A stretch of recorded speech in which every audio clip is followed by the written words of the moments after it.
Welcome to this episode of Shonen Flop, where we talk about manga series in Shonen Jump that didn't make it big. I'm David. I'm Jordan. This week, we're talking about Red Sprite, and we're joined by our guest, Canada's chosen son, Mitch. Mitch! Hey, Mitch! That's your cue! How's she going, eh? Oh, you've got a bit of a hoser now, don't you? Sorry, I gotta be professional. Konnichiwa, everybody! Konnichiwa, eh? Oh my god. I just want, for the record, Mitch's, third word was sorry. Yes, it was. On brand. Gotta stay on brand, you know?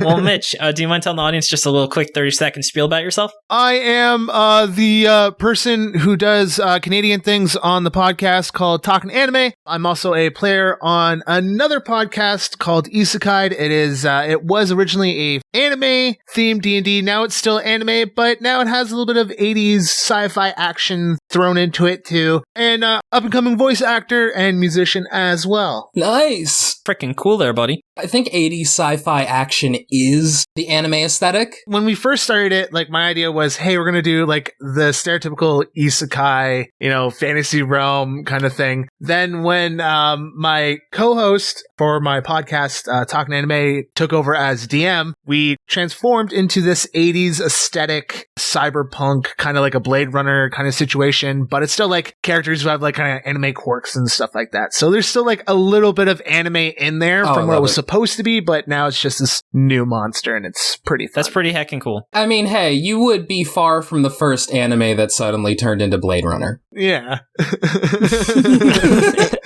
And then speaking, though, of turning into things, why don't we actually turn into talking about the manga itself as we go into the manga details? Woo! This series was created by Yagi Tomohiro, and he also created the Iron Knight, which lasted 3 volumes before this. Shout out to Victor. He is the number one Iron Knight stan. He is actively trying to get that adapted to an anime, so good luck on that. And this ran from August 29th, 2016 to November 28th, 2016, and was 2 volumes, 14 chapters, and a little tiny baby chapter that was 3 chapters long, that was drawn in a different art style and wasn't particularly useful for any contribution, so it was very much probably a contractually required thing. Yeah.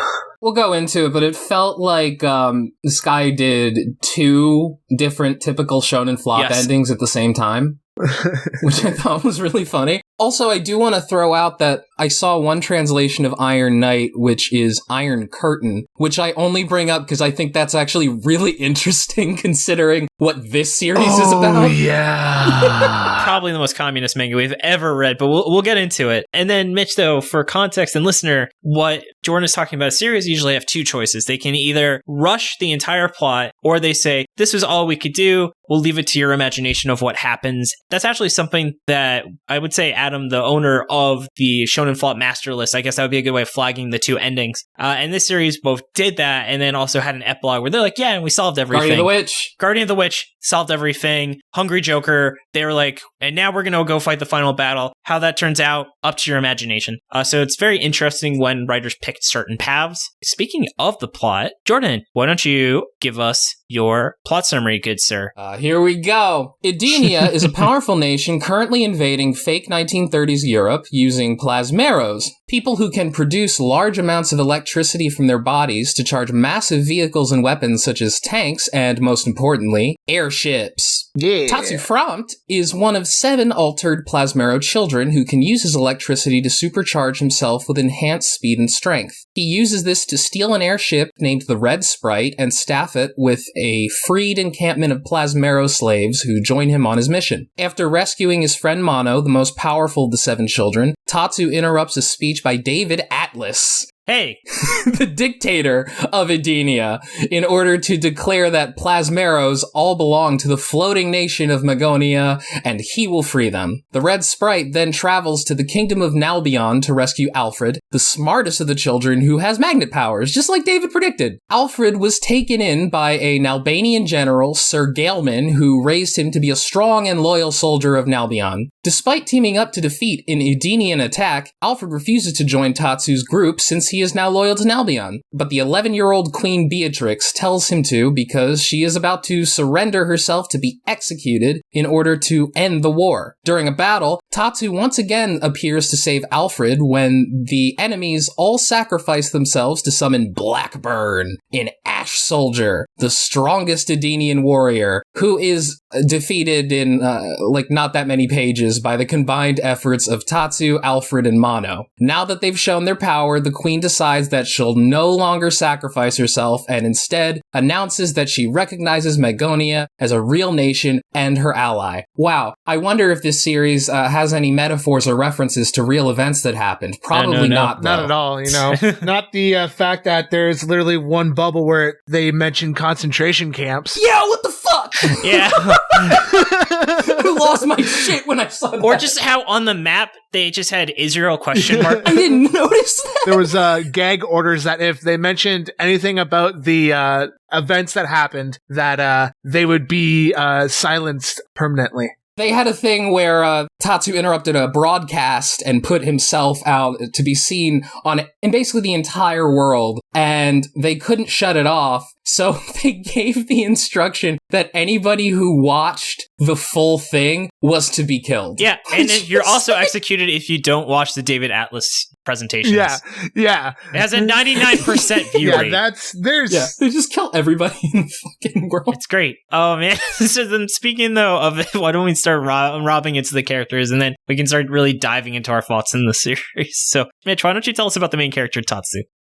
Tatsu is the character I could closely resemble him to is Luffy, essentially, with electric powers. He's like if Luffy and Pikachu became one, that's what you get. I will say, Tatsu is smarter than Luffy, which I think is actually a negative for the series. Yeah. This dude is 100% a Luffy ripoff. What if we had Luffy, but, he didn't do dumb shit all the time? Oh, it would have been really funny if, Alfred, who was, his second in command, there was, a scene where he sees, a bandana and 3 swords, and it's like that scene in Iron Man 1 where Rhodey sees the iron, and he's like, maybe next time! Oh, that would have been awesome, though. Oh, I say that as Mitch's avatar is Zorro. Oh, that's a visual joke for an audio medium. Yeah. What if they opened a portal at the end and then just Luffy steps out and he's like, well, here I am, guys. I mean, the closest was Stealth Symphony where they go to actual Japan at the end of the series. Oh god, I forgot that happened. Oh, yeah. The ending to Stealth Symphony is so fucking good. Yeah, everyone should read Stealth Symphony because that's the best ending of any manga ever made. Yeah, just for the ending. Just for the ending. Mitch, have you checked it out? No, I have just recently started getting into reading manga regularly now. He's like, the name's Mitch Loves Anime, not Mitch Loves Manga. I do appreciate reading, some of these random one-off mangas. The only problem is you get to the end of some of these and it's like, that's depressing. It's really how it is. And welcome to our world. Not all of them can be winners, but we'll find out about this one. My world of anime has some that are like that too, Absolutely. Speaking of someone who may not have had the best time in the world, Jordan, can you tell us about Mono? Basically, the thing about Mono is he is a very shy kid. I thought Mono was a girl. I thought it was a she. I'm pretty sure they used he pronouns for him. Hold on, I am going to it. I definitely see why you thought Mono was a girl, at least. It is he. It is a he. He is very androgynous. He has this big curtain of hair just covering over his eyes. I feel like the author was intentionally drawing him to look more feminine. Yeah, which is just a thing manga do sometimes where they just draw very feminine looking women or men. Anime is not any better. That is true. But yeah, Mono, I guess, was interesting that they're literally in the first chapter, they're the entire reason this entire series exists because apparently they were easy to detect. Yeah. And so they blame themselves. They're super good at being a battery. They all emit electricity, but Mono emits way more. Yeah. I'm pretty sure a monopole is also another word for a radio antenna. That's really cool. Yeah, so I think that was sort of foreshadowed in the name, because that is how Mono operates, but Mono also is a battery that powers the giant fortress tank called the Atlas. I guess it's named after fake Hitler, but his whole thing is he can basically do the thunder move that Pikachu does. Yeah, pretty much. Oh, man. Speaking of, do you guys want to shift to David Atlas? Oh, yeah. I'll talk about David Atlas. As the representative David. Yes, as the head of the David Council, as much like we had the Max Council last week. So, yeah, he's the big bad. He burns people alive pretty gruesomely. That was actually quite gruesome for something in Shonen Jump, because the series just doesn't have an art style that would make you expect it to be so gruesome, but that's probably why they could get away with it. And as Jordan has specifically noted, this dude is pretty much Hitler. Yeah.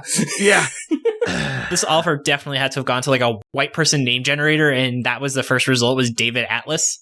You gotta think, right? It is like Atlas implies like, oh, he holds up the entire world or whatever. And David is the most generic white guy name you can think of, so... Well, that's what throws me off. Hold on. Yeah, David, go ahead. I assume the name David is ironic because look at the relationship of David versus Goliath, which is what this entire plot of the story is. That's me giving the author the most benefit of the doubt, because I'm sure it was a coincidence. I hope it was a coincidence, because otherwise he made a series about Hitler where he gave Hitler a Jewish name. Thing there, you know? Yeah. You gotta assume he doesn't know. Yeah. So that's why I'm like, this name was probably picked by a random name generator. I think so too. He also makes a ton of biblical references. Like, I think he... then... yeah, but at the same time, it seems like it's supposed to be like Christian. They call their version of the Stormtroopers the Crusaders, specifically. Yep. When David kills a guy, like that, you know, he says, let there be light. He literally smites him. Yeah, exactly. So maybe actually it was the case that maybe David Atlas was at one point a very protagonistic individual and that he just became corrupted. But of course, the story doesn't have time to give him, or, well, it doesn't really give any of the characters depth, but maybe that's what the author was trying to do. But we'll get into those failings in the appropriate section. But failings makes me think about, though, Fall. So listen, we're doing a pretty good job of segueing these characters. I'm batting 700 right now, so I'm feeling pretty good. You're doing well. You're doing well. Oh, well, thank you. So Mitch, can you tell us, while we're on the ball, tell us about Fall? Spring into it. It's cool if you don't remember much about Fall. If you want to leave this alone. All I know is that she was the captain of the ship. That is all I know. Like, she piloted the ship. On point. She just appears in multiple chapters, so that's why I had to include her. Because there's a lot of characters that show up for one chapter and never matter again, but she stuck around. The only reason why I think we remember that her name is Fall is because they point out, it's ironic that you're piloting an airship and your name is Fall. That David Atlas name was on purpose then. Yeah. So he definitely hit the white name generator like 5 or 6 times. He got a couple of them and then picked on, not the first one. He made like a list. Jordan, do you think there is like a meaning behind Alfred's name then? Yes, actually. Lay it on us. So first of all, I will go into Alfred is another, as you said, another battery kid. He is a soldier who escaped and joined Nalbion, which is pretty much explicitly England. There's a little bit of a confusion here because they encounter like an evil Edenian who uses who has a ship called the Excalibur. But I think that Alfred is like a weird reference to King Arthur for some reason. Like, he has a big sword. I don't know. Maybe I just, for some reason, connect Arthur and Alfred too much, but I definitely think his name's Alfred because he's British. Okay. Sure. He has a giant sword that looks like a paddle. That's a paddle. I legit thought it was a paddle. No clue what the fuck he was doing with it. And he's like the only other character I think has any depth. At all. And then, as we talked about, Alfred is a refugee of Nabion who is run by Queen Beatrix. I guess I'll tell her a little bit. It's interesting. She is 11 years old. She has about the emotional maturity of like a 25-year-old. Yeah. Try like 53-year-old. Like, she's like, if I must sacrifice my life for the well-being of the Republic, so be it. I'm like, dude, you're fucking 11 years old. I'll just give my head to the Nazis, you know? It's not a big deal. Whatever. Yeah. I really assumed it was going to be like Biscuit, where she looks 11, but is actually like 65. And they're like, nope, she's actually 11 years old. Yeah, you would expect that in anime, honestly, or manga, you know? I was going to send it. I'm like, Jordan, here's another Biscuit. Nope. But nope. I wish. You know why? Because Jordan's always in it for the biscuit. Oh, I love the biscuit. And I do it for the nookie, too. For the nookie. What? The nookie. Yeah.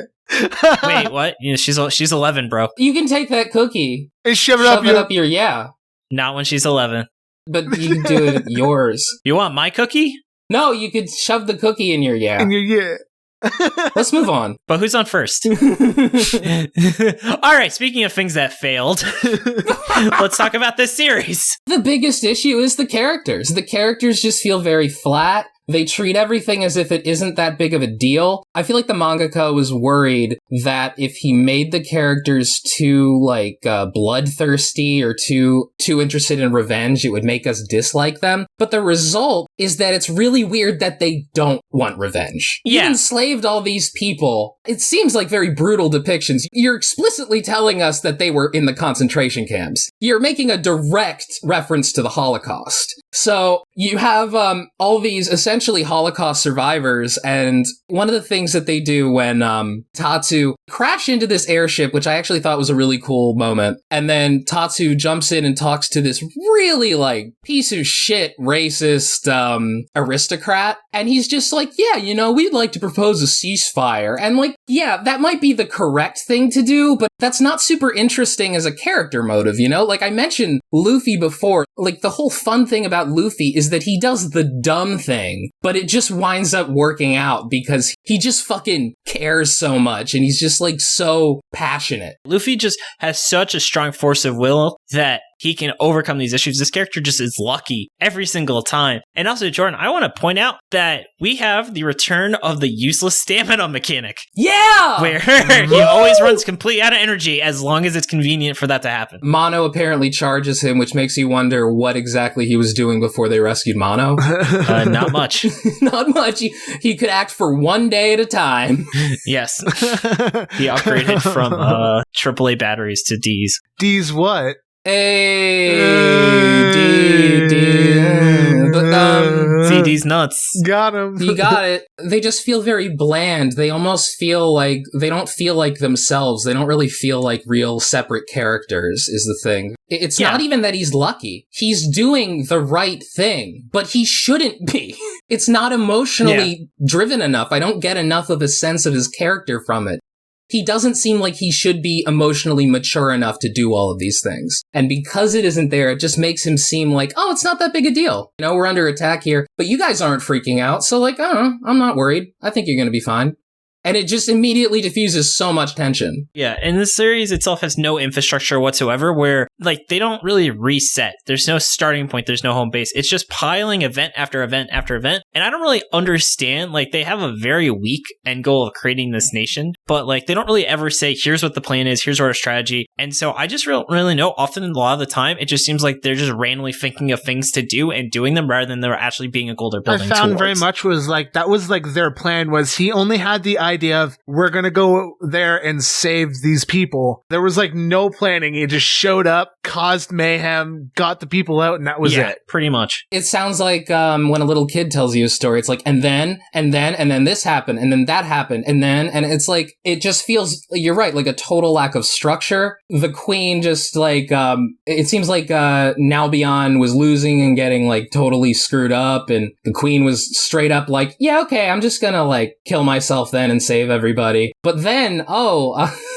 we have one fight between one airship full of Plasmero soldiers, and then she's oh, hey, I don't have to die anymore. Yeah, sure, we're all good. So it's how, I guess the situation wasn't that dire then, huh? Shifting gears, just so I don't lose the thought, I also want to talk about how the art style in the series was pretty weak for the first 10 or so chapters. It was completely, almost entirely white, and there wasn't really any backgrounds, there was no shading. The character design and the paneling was fine, but it really took a long time to actually, I would say, have the author really kind of get into the groove of artistically what he wanted to do with this series. Yeah, but to his credit, he does. Towards the end of the series, the art picks up in quality, surprisingly. All of a sudden, you see these characters that are moving with very strong, Jack Kirby-esque poses sometimes. I will also say, one of the other huge issues, the enemies are fucking nothing. They're not even characters. They're they have no personalities, and they also all kind of look the same. They all have the same big chin. They all smile in the same way. It makes them feel like they aren't human, which I get that you can do something interesting with that, but they don't.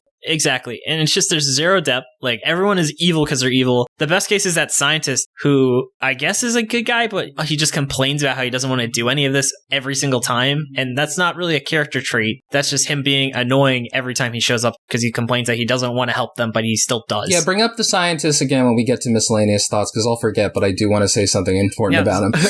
It's because he's a miscellaneous character. He wasn't even in our character section, but he shows up more than most of the characters in this series. Mono, if you're not Alfred, if you're not Tatsu, you're basically just background characters.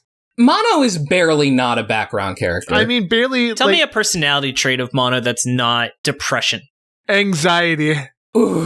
Oh, yeah, fuck off. It's all depression, anxiety, misery, and shyness. It's just a kind of the same character trait being repeated over and over again. I mean, none of the characters had depth, though, so... The one thing that Mono has is survivor's guilt, which I guess is kind of interesting, but I think they do it too much. Alfred kind of had that, too, because he escaped and he had, survivor's guilt and kind of stuff like that, too, And his is more interesting, too. The general thing is, it's not like this was, shitty. I didn't hate reading this.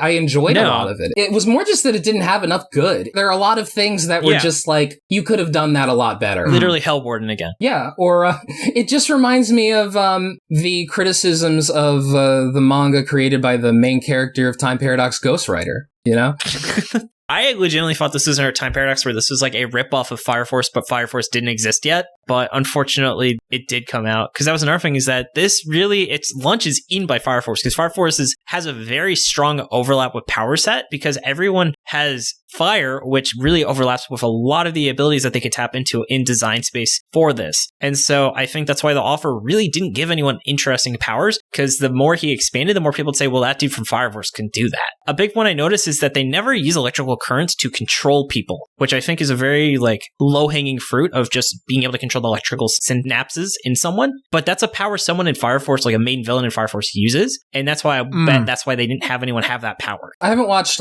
enough Fire Force to get that, but I was a little confused when you said that, when you brought up the Fire Force comparison. From what I've seen of Fire Force, it doesn't really come off like this series, and I'm realizing now it's because the one thing that Fire Force does that this series absolutely doesn't do is that it shows the characters using those fire powers in cool and interesting ways.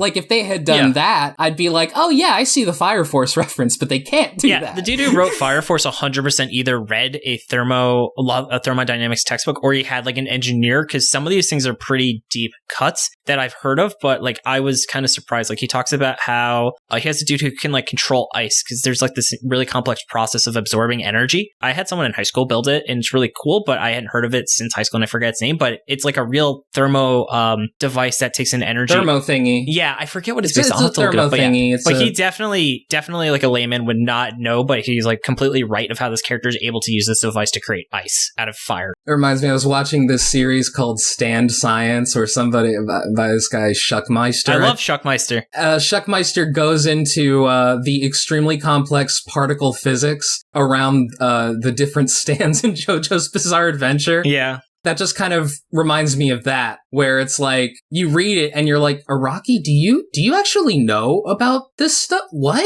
Did you do research here? The fuck? Right? I looked it up. Thermoacoustic. Ah, I gotcha. How you can create extreme colds by how you process extreme heats. Science, bitch! Yeah! I love when they go to space. Magnets. How do they work? Let me explain how they work. And then they don't really, but that's okay. You don't want to talk to a scientist. Motherfuckers be lying and get me pissed. No, but Mitch, do you have anything else negative you'd like to add? I'm drawing a blank on anything. It was just I really liked it, but it was just so generic. Yes. I think I have something to add here. This was definitely far better than Phantom Seer, but it had some of the same issues as Phantom Seer, which had to do with the pacing, as we brought up. We talk all the time about how in great series there are way more moments than you'd expect where characters are hanging out and talking and really going into their own personal conflicts and stuff. And that doesn't really happen here. There are a couple moments where they're hanging out and talking, but you don't really get any depth except for maybe one or two little instances. But it's not enough.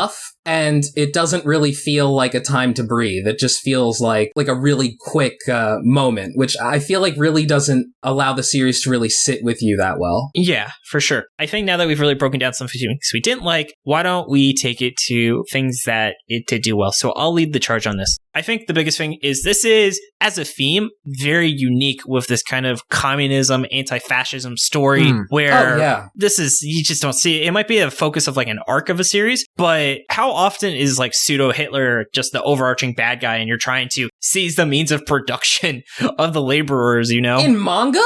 Yeah. Oh, never. No. They usually stray away from that kind of imagery, you know? Yeah. It's very interesting because, I think a lot of it has to do with the fact that when you start talking about the crimes of Germany during World War II, you start talking about the crimes of Japan. Yeah.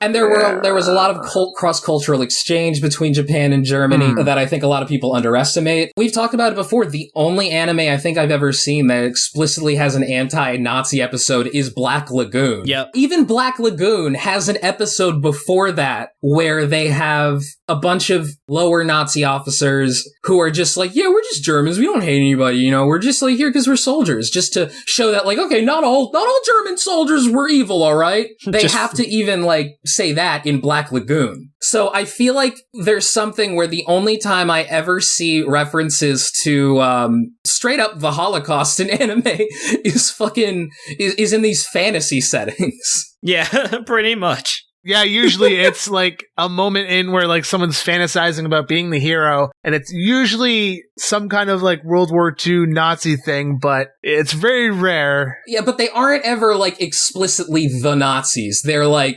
Edenia, or like if you've played Valkyria Chronicles, like whatever the bad guys in those are, I don't remember. My point is that it is still a message that you don't see a lot in anime, and it was cool to see. Definitely. The setting itself, how it's like this electropunk. Like, I can't really think of series off the top of my head that just do this kind of electropunk setting with airships and stuff. Because even in like the West, it's not the most common theme. Because there's like Skies of Arcadia? Yeah, like it makes sense if you're gonna base an entire series around a power. Electricity, right there. Yeah, like our entire world is already based around it. So that totally makes sense as something you could do. Let me see what else. I also really like the idea of just having like a base and building it up and like building a country. I'll talk about it when we get further, but there's only one other series I've read that's really been this idea of like building something from scratch, and like that's the goal rather than like trying to go somewhere or defeat someone, which I thought was quite cool. And then I guess my last little thought is that the art, as we talked about, certainly picks up in the later half, and it really goes from being kind of unimpressive but passable to being something that like, wow, the offer really won me over in terms of the art style he picked for this series. When Blackburn shows up, I really like how he's drawn. A lot of the villains up until this point have been kind of generic looking evil soldiers, but then Blackburn shows up and he's like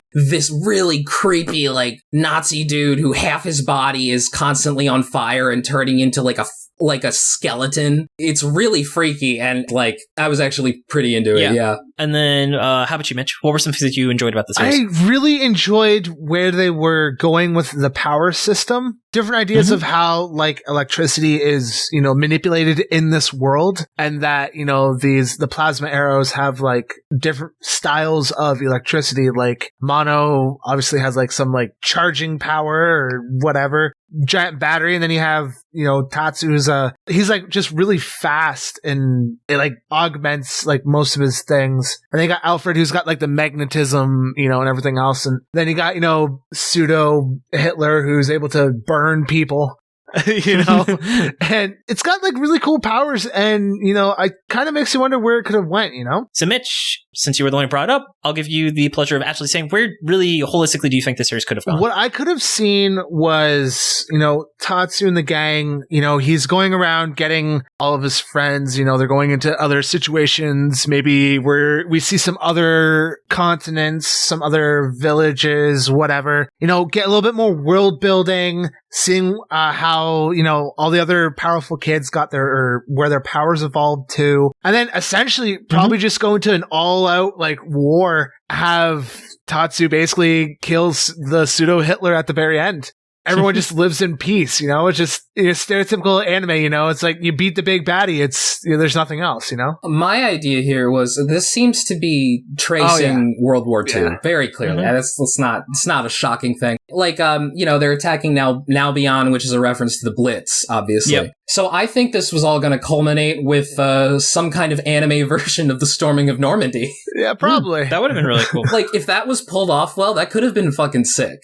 But yeah, it got canceled significantly before that happened. They were really amping up to start, like, okay, Alfred was, like, the smartest, the brightest, the strongest of everyone. Okay, let's go and find everyone else. And then, they become, they get their named a province, a nation of people. It really could have opened up the world to, okay, now we have an airship. Let's see what else is out there. And if anyone else escaped, could we find them? Or, they just go in and it's just like, Normandy, and they destroy everything and they save everyone after, it's, the possibilities are endless, but, it's just got cut off short. Let me run something by you guys, because I've been thinking about this since I finished reading today.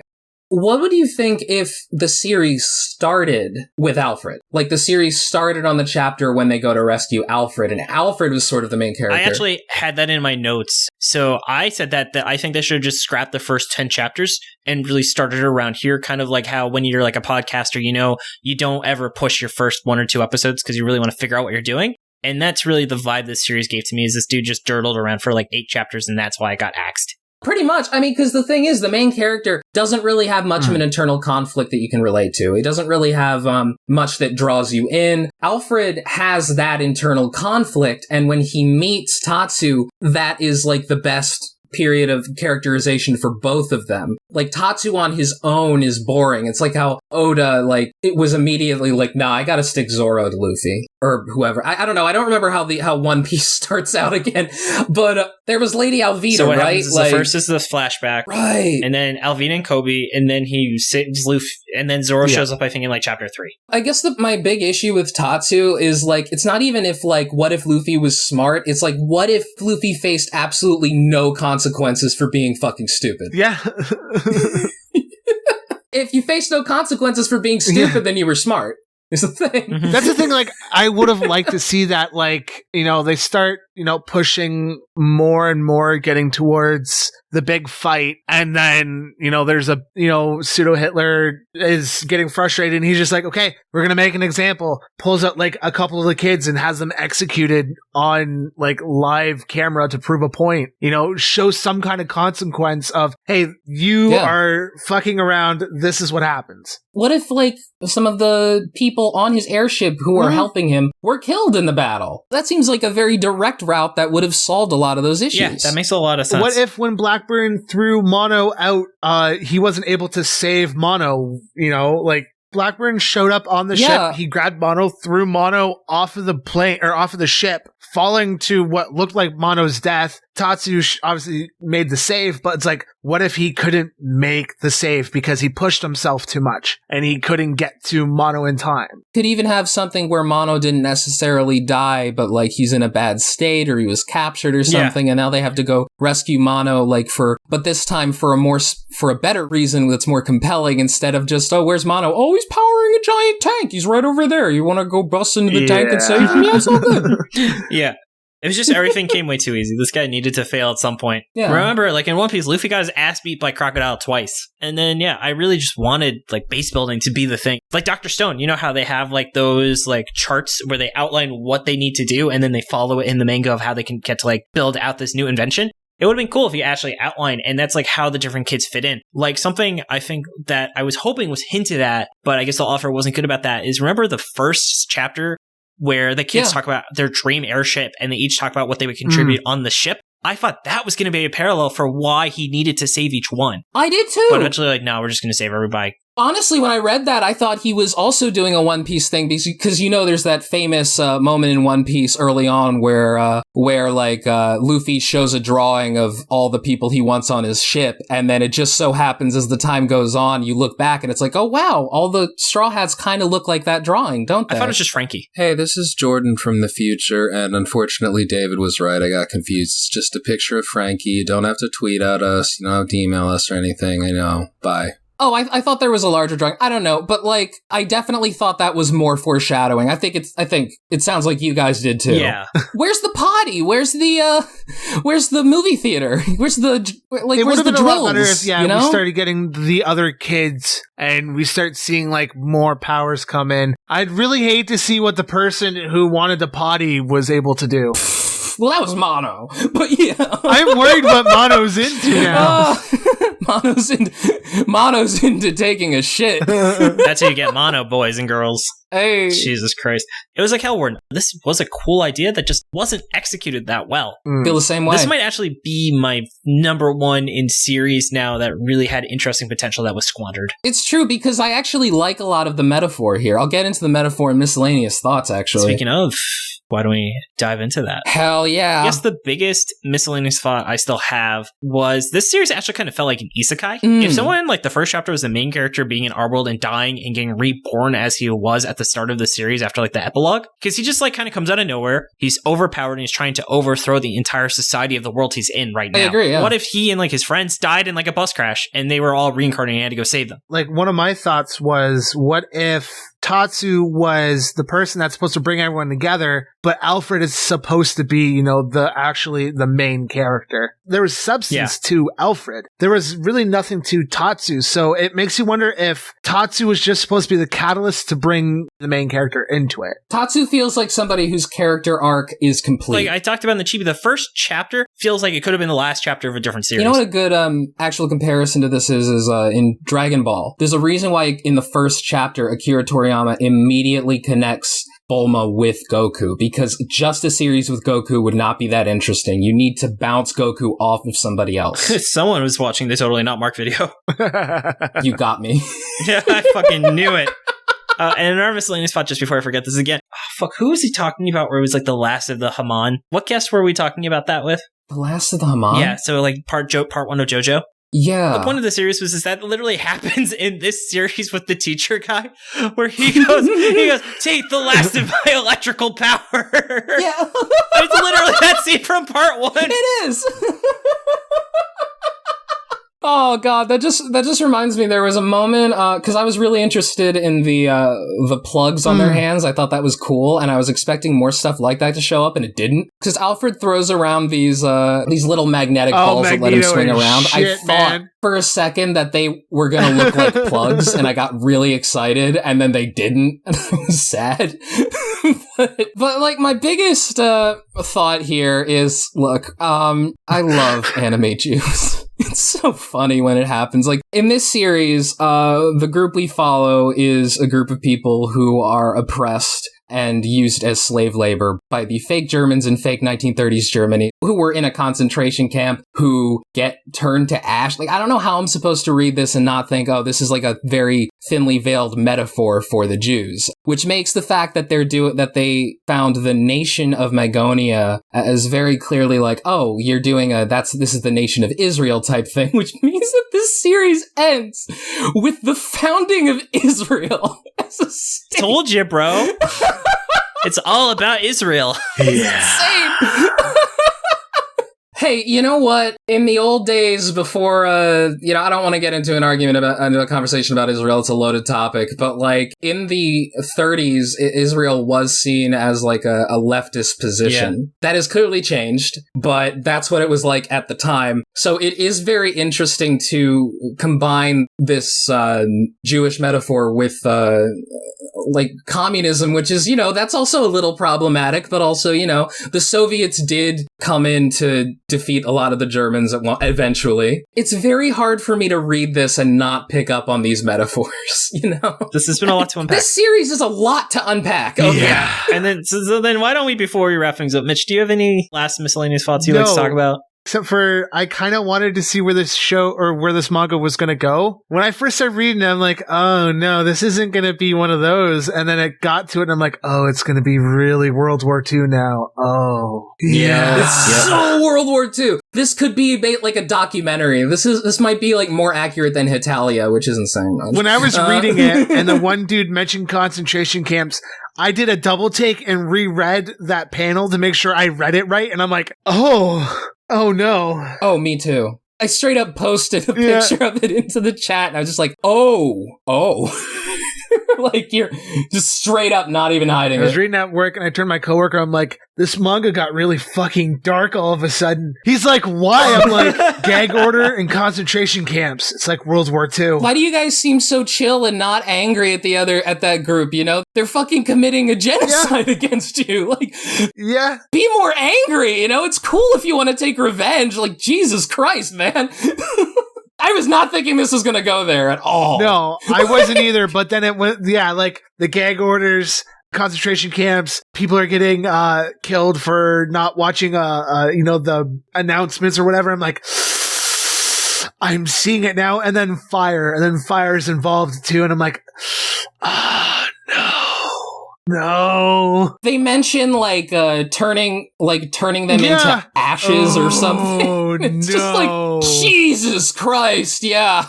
And then Jordan, what did you think of the main character's outfit? I mean, it looked a lot like a Soviet outfit. It had like a vibe, so that's why I brought it up now. But you guys were talking about this. I mean, and you call it Red Sprite, so I'm imagining that that's a red outfit. Obviously, the manga's in black and white, but some like M. Bison color fucking. Yes. Exactly. The mighty bison. Maybe the One Piece is going to be Israel. And with that, let's go to final verdict because I'm starting a new job and I really don't want my boss to hear my unsolicited thoughts of Israel. I'm going very vague on here. I'm not going to go on anywhere. Israel is real. Is a place. A location on a map. How much of a map it takes up, not for us to discuss in this podcast. I love, though, that I think it was like an Onion article where it's like, could the Jews be running Israel? Dude, Israel's run by Jews. The Star of David's on the flag. What could it mean? Okay, anyway. Get the red string and the fucking pins and we'll start doing that board again. Oh, speaking of, man, I was watching the Owl House and they had the red string between this girl and like her curse demon. That show fucking slaps, by the way. Y'all should watch it. I was thinking about that. They were like, damn, they got into some like Kabbalah shit. Or Kabbalah shit. Hell yeah. All right, let's go into final verdict. Mitch, why don't you start us off with your 6-word summary, please? A shockingly okay time reading this. Hey. Is that A or EH? Because you're Canadian. It depends on how you want to take it, eh? That was a good time reading it, eh? You hoser. Oh, yeah, it's a great time just reading it, eh? Yeah, speaking of hosers. Wayne Gretzky. What? He's the best. One of the few sportsmen I know. The way people talk about Wayne Gretzky, I assumed he lived 40 years ago, but the dude's 43 or something. He's the greatest of all time. Yeah. Why do they say the best there ever was? The best there ever is. He's still alive. Well, because he's not playing anymore. He could if he wanted. I bet he's good enough where he still could, but he needs a break. He retired. He's like Tony Hawk. He's retired, but he kind of still does it from time to time. But people don't say Tony Hawk was the best there ever was. Oh, they do. They do. All right, this is my sportsman knowledge. Anyway, Michael Jordan could kick my ass in a basketball game, but he wouldn't. Probably not in good enough shape to play in the NBA. Anyway, my 6-word summary. God. Okay. My 6-word summary is: what if Luffy was a Zionist? Thank you for making yours 5-word. That's a great one. Shit. Period. Just the word period. I explicitly asked you to make yours 5-word. No, I said, what if Luffy was a Zionist? That's 6 words. Okay. Because I explicitly asked you to make yours 5 words, because mine's 7 words. Oh, I didn't remember that. Well, you'd say it in the Russian version. What if Luffy was Zionist? Yeah, it was Zionist, comrade. Oh, no, it's 6 words. Speaking of Russian, mine was, I wish I could sing. Sorry, go thunderbolts and lightning, very, very frightening, bourgeoisie. Galileo. I need to make it 7, because there's no, it's gotta be that, or it just doesn't work. Yours was 5, mine was 7, we averaged out. It's like how between the 3 of us, we average out to a 10 out of 10. Which this manga is not. No, okay. No. Good pseudo transition, because we're still on the same topic, but Mitch, was this a flop or not? It was definitely a flop. Yeah, buddy. What should people check out instead? If you guys want to watch or read something that is not as depressing, I would suggest Candy Flurry. I am thoroughly enjoying that manga. Is that the new Shonen Jump one that's like 3 or 4 chapters in? No, it's like 15. Hold on, I'm going to look up my app right now.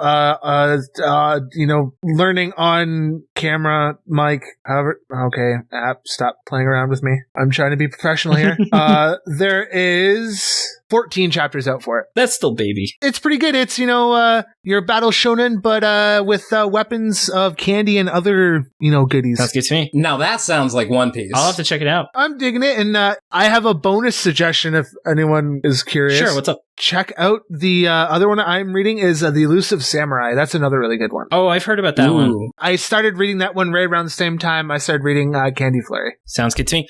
And then for myself, I also thought this was a flop. I think I would have said this was not a flop if it kept the quality from like the midpoint forward, but that first part just really dragged it. Yeah. As I alluded to, the series I would recommend is watch or read That Time I Got Reincarnated as a Slime. That is actually an isekai, but it's all about literally building a country and helping like the impoverished people and making, developing territory, making political alliances, dealing with war and the military and other stuff. So it's really, really what the series could have done in a much more competent and more interesting way. And then how about you, Jordan? Yeah, this was a flop. I appreciated what they were trying to do, but it was not pulled off well. My recommendation, I'm actually going to go in the opposite direction. I'm going to give you something 10 times more depressing, but better. Mouse by Art Spiegelman, which is because this series is trying to talk about, is weirdly trying to talk about the Holocaust, like kind of implicitly. And that series is just a really good and intense comic about the Holocaust. I was actually going to message Luke after this for our next comic book club if Mouse would be an interesting pick, but I don't know if that's that would be too much. All right, never mind then. But yeah, that sounds good. And then Jordan, is this the worst series we have ever read? Absolutely not. You're right. It's definitely not as bad as I Tell C. So let's go to shoutouts. Oh, fuck! Asshole. I love you too. Props to Jordan for making the opening and ending theme and being a great co-host. You're welcome. Props to Shannon for the awesome cover art. You can find her online at illuminyatea, and Nigel for being our generous art benefactor. Thanks to Tucker for assistance with pronunciation, translation, and other miscellaneous research. Thanks to Nicole and Audie for helping with social media. And if you haven't yet, be sure to join the Shonen Flop Discord. Come hang out with us and talk about anime, games, or whatever else is on your mind. We also have a book club, as I mentioned, that's hosted by the ever terrific Luke, and we are doing regular movie nights, and you can find a link to it in the show notes. We also have merch. You can get an official Shonen Flop t-shirt with the awesome logo Jordan design, and you can also find a link to that in our show notes. And just as a final reminder, if you have been enjoying the show, please like, rate, review, and share it. It really helps us a ton, and you can find it on Facebook and Twitter at Shonen Flopcast, and our website, shonenflop.com. We're also on Spotify, iTunes, or wherever else you get your podcast. I also want to sincerely thank you, Mitch, for taking the time to join us today. Where can they find you? My podcast is Talkin Anime Network on the socials. You guys can get up to date on when Isekai drops, whenever Talkin Anime has a new episode. You can find us on my co-host Gachi Reviews. You can find us every other Friday or Saturday. We live stream there for Isekai. You guys can come on and get the unedited, raw, and we try not to be ban-worthy and get canceled. So come and listen to our mayhem on those channels. It's great that we spent this episode talking about Israel then. Completely non-controversial topic that won't piss anybody off. And also, you can check out my main show, Talkin Anime, every Thursday, where you can listen to us talk somewhat about anime. Like the last episode, possibly watch another man do stuff to himself that is not ethical in some areas. That's a little... So Jordan, though, I hear you have another. I hear you have a show that you're going to be coming on soon. I'm going to be on a podcast called the 5 Dumb Weebs Podcast. Guess what I'm going to go on there to talk about, David? What do you think I'm going to go on to a 5 Dumb Weebs Podcast to fucking talk about? Israel's connection with anime? Yes. Yeah. Nazi allegory anime. Full Metal Alchemist. And by that, I of course mean Chainsaw Man. Of course, the one true manga. Right. Full Metal Alchemist is another series that does this exact thing. Fuck. Yeah, it does. Oh, I just remembered. Oh my lord. The leader's name is Führer. Yeah, he's the Führer. He's like, he straight up looks like Hitler. Oh my god, I didn't connect that. Oh, jeez.